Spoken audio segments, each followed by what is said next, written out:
Ce que vous venez de nous transmettre, est-ce de la connaissance ou du savoir? Ça fait partie de ce que vous appelez le savoir. La manifestation devient pour l'homme de la connaissance. La connaissance ne sert jamais à celui qui sait, parce qu'il est un canal.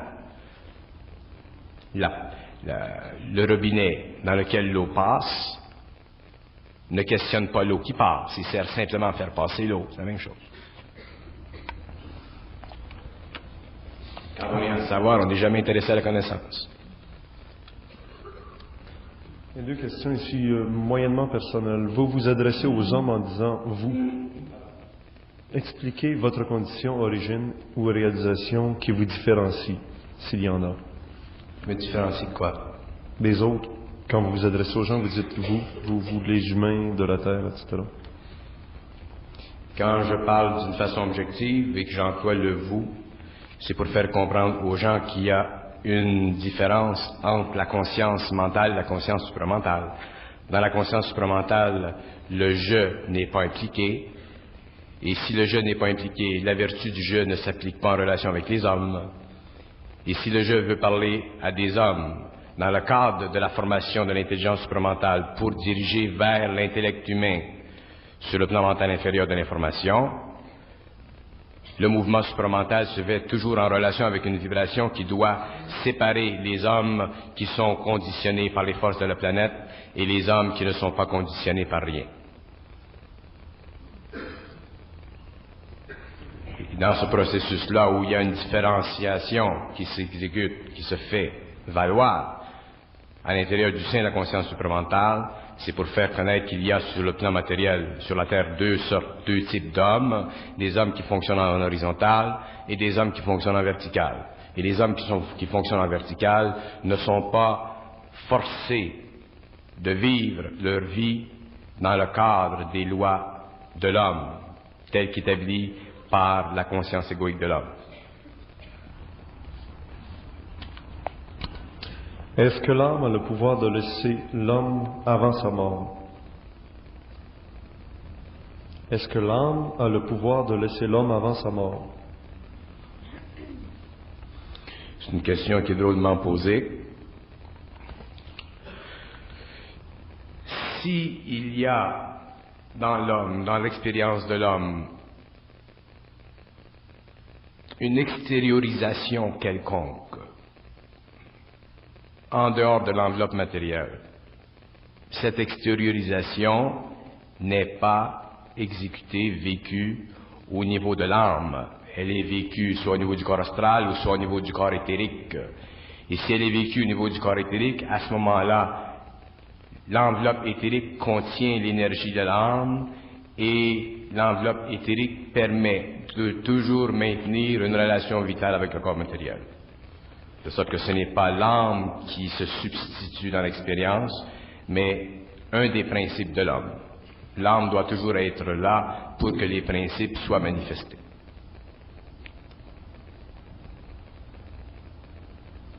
Les gens parlent souvent du voyage de l'âme, le voyage astral comme étant le voyage de l'âme. Le voyage astral, c'est pas le voyage de l'âme. C'est un déplacement astral, c'est un déplacement de la conscience astrale de l'homme dans le champ d'énergie symbolique de la vision de l'âme.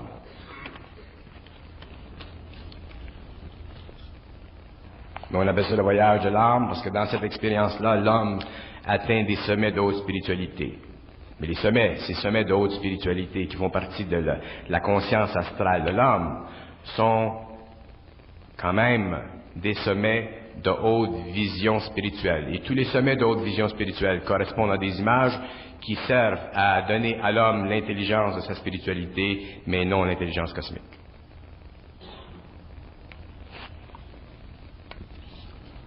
Ne plus avoir de désir. Ne plus avoir de désir, c'est un désir.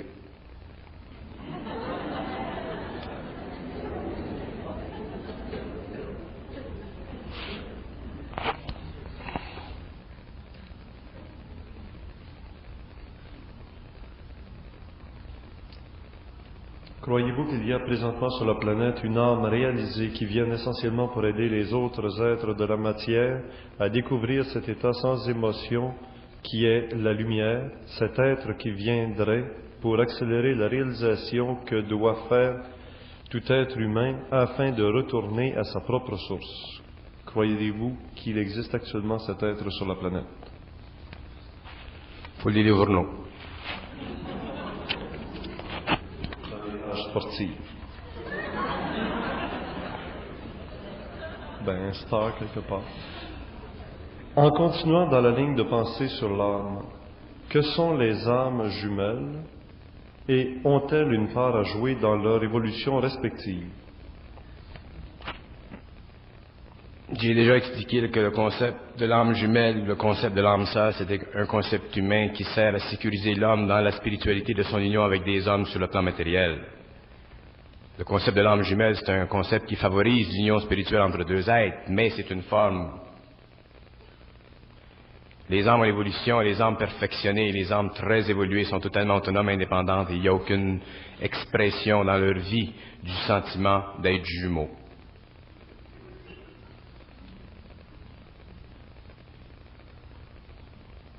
Tant qu'on a une relation avec un être qui fait notre affaire, là c'est notre âme jumelle, mais aussitôt que ça va mal, là c'est plus notre âme jumelle.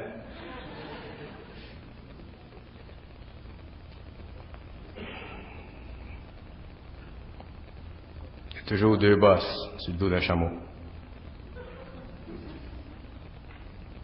Une bosse c'est le sentiment, l'autre c'est l'intelligence. Puis le chameau c'est l'ignorance.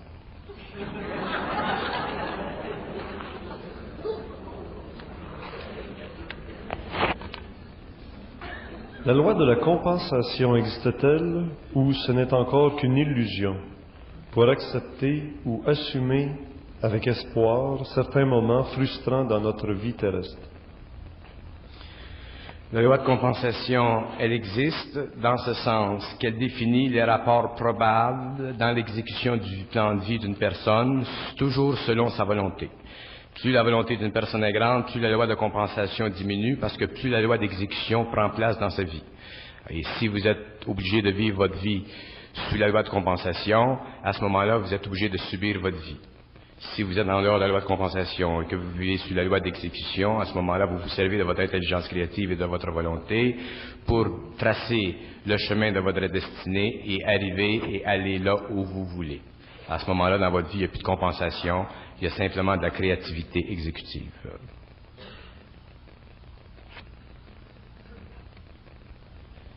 Bernard, est-ce que c'est nécessaire de protéger son aura?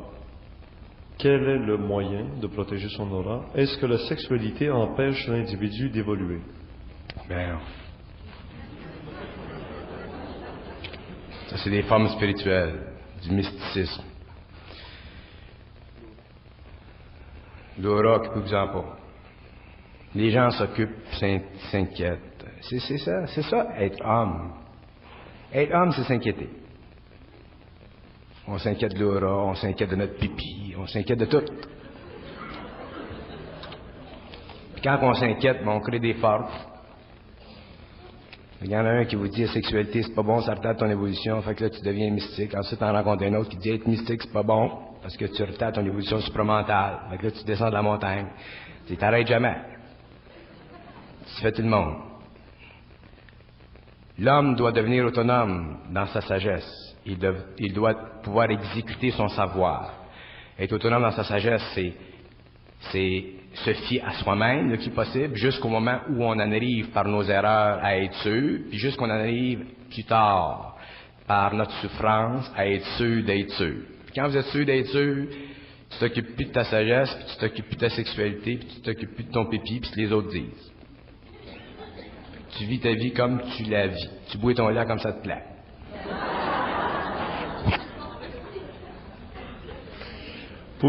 Pouvez-vous nous parler de l'art et des artistes? Qu'est-ce que la musique? D'où vient-elle? Quelles sont les influences transmises par la musique? Ça, c'est le son. Puis la peinture, c'est la lumière. La musique, c'est la fabrication sur le plan humain de sonorités qui plaisent au corps émotionnel et astral de l'homme ou qui lui déplaisent. Si ça lui plaît, ça le relaxe. Si ça le déplaît, ça le rend malade.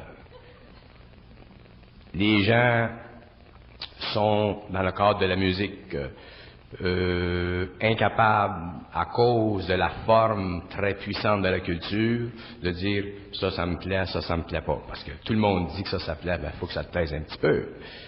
Si tout le monde dit que Picasso c'est bon, ben, il faut que ça soit bon, sans ça, tu es un anarchiste.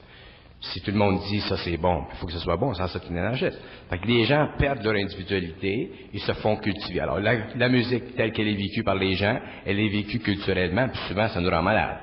Mais la musique, c'est très beau, c'est très relaxant, c'est très bon pour l'esprit de l'homme, parce que ça astralise ses sentiments, puis ça sentimentalise son astral. Seulement, plus l'homme devient conscient, plus la musique doit être choisie par vibration, au lieu d'être choisie par catégorie psychologique. Au niveau des arts, c'est la même chose, seulement la vibration est différente. Ce que je reproche aux arts puis aux artistes, c'est de faire trop des arts et des artistes. Parce qu'il y a des artistes et des artistes. Il y a plus d'artistes que d'artistes. Puis les artistes, des vrais artistes, des grands artistes qui contribuent à donner à l'homme une vision interne et personnelle de leur sonorité ou de leur lumière, s'ils sont de grands artistes, sont très communicatifs et expriment leur art pour leur plaisir à eux. Et ce plaisir à eux devient une expression extérieure pour l'humanité. Mais il y a plus d'artistes aujourd'hui que d'artistes. Puis il faut choisir entre les tartes et les gâteaux. Parce que sans ça, on a des indigestions, avec des décibels de 114, qui nous pètent les oreilles, puis on dit c'est au bout. Alors, on est au bout, les hommes. On est au bout du bout. Puis il y en a qui sont au bas du bout du bout. Quand tu es rendu au bas du bout, c'est tough. Tu vois pas grand-chose. Au bout du bout, tu as une chance. Au bout, là, tu commences. Puis quand il n'y a plus de bout, là, t'es correct. Il y a sûrement un astrologue dans la salle qui... Faut pas se prendre au sérieux dans les arts. Les arts, c'est le fun. C'est comme manger. La musique, la peinture. Mais on fait de ça des grands fétiches. Si le gars, lui, il n'a pas étudié à l'école, puis il n'a pas étudié Picasso, puis Rembrandt, puis quand il ne connaît pas toute la gang, il se sent insécure. Tu vas dans les musées, tu vois ça, ça se sent l'insécurité dans les musées. Moi, j'ai fait exprès un jour, il y avait quelqu'un dans les musées, j'ai dit, c'était devant un portrait de Michel-Ange. J'ai dit, qu'est-ce que c'est cette cochonnerie-là? Le gars s'est retourné, il voulait me tuer. Il a été pris dans la forme que j'ai créée. C'est ça de l'influence. C'est son affaire. Des sacrées vaches. Avez-vous les vaches sacrées? Dans les arts, il y a des vaches sacrées, puis dans la musique, il y a des vaches sacrées, puis dans la nourriture, il y a des vaches sacrées, puis dans le végétarisme, il y a des vaches sacrées. Il y a des vaches sacrées de partout. On vit dans les champs. Surtout qu'on est des sacrées vaches.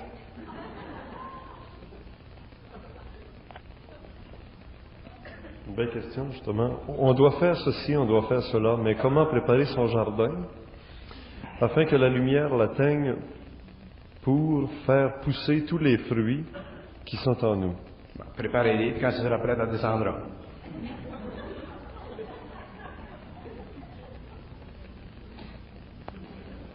Votre signe du zodiaque, s'il vous plaît, date de naissance, etc.